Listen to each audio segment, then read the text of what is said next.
Hello and welcome everyone, I'm Madals and today I've got game number 1 of a best of 1 coming up. It is between two amazing Protoss players. It's from RedBull BattleGrounds New York, and this is actually one of their map entries as kind of a suggested map of what we could be seeing in the future. And one of the key things you'll note that is going on here is in the top right, lava will rise in 5 minutes. So I'll talk about that in a minute, but first let me introduce the two players spawning up in the top left hand position as the red Protoss player. He plays for Woojin Stars. It's sOs. And his opponent down in the bottom right, it is the blue Protoss player representing SK Gaming, MC.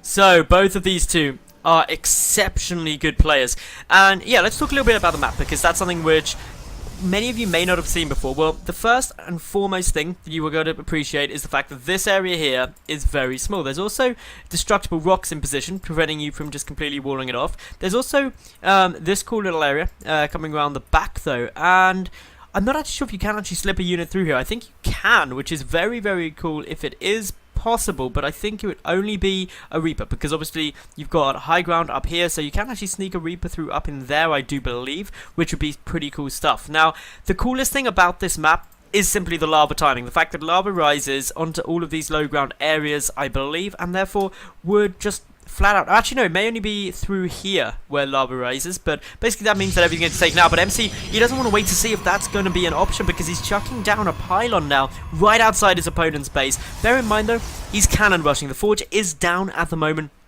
and he is going to be going on for a lot of pain. sOs may not be aware this is happening yet. He has done nothing to scout. Lava still 2 minutes 25 away. Double gases are being taken by sOs at the moment, but of course MC does not have a single Vespian Geyser for the moment because he does not need it. The first Foden cannon on its way down. This is going to aid defending this pylon, which sOs is unaware of yet, but now he sees, he knows the cannon rush is coming. How does he respond? Immediately a Zealot on its way out. MC playing it a bit of a mean way right now. Gonna be going for that free win, or that very easy win in game number 1 if it is possible. He doesn't want to contend with the lava, he wants to just make this work as easy as he can. So the cannon already shielding now, double cannons coming up into the main base, as well as a spare pylon just to make sure they stay powered, as of course the Zealot is making its way forward. This is where things start getting very, very tense now for sOs. Is he going to be able to hold it? Meanwhile, we see back at home MC, he's just adding on a gateway and playing things very normally off the back of this cannon rush. The pylon will get cancelled, but this has bought enough time for both of these photon cannons to be pretty much finished, and that means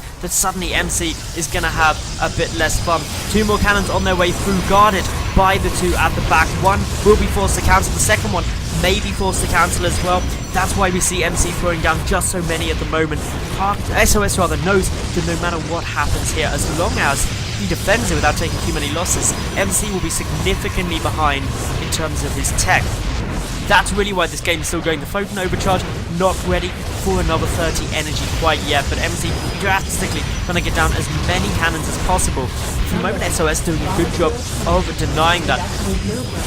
Lava Surge is going to be coming in any second. Won't affect anything here though, and that's the key thing to know because obviously this is inside their bases. So the lava is going to start surging, as you can see. Take a quick little peek at that. That's where the problems are coming, because any units that is inside there, straight through the center of the map. For the moment though, sOs, he is about to lose his cybernetics core, and that is very frustrating for him, because that means no more stalkers, but he's already got a second one built back at the behind his middle line, so he knows how to deal with this. MC is losing power to these front cannons with the mothership core and stalkers.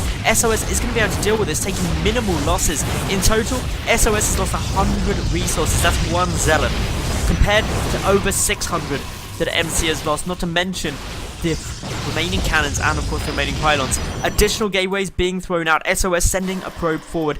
MC knows that he is in a tremendous amount of problems, and that's why we're seeing just a couple more units get thrown through here. But in reality, what more can we hope to see? Well, we've got a quick little dash of additional gateways being chucked through here.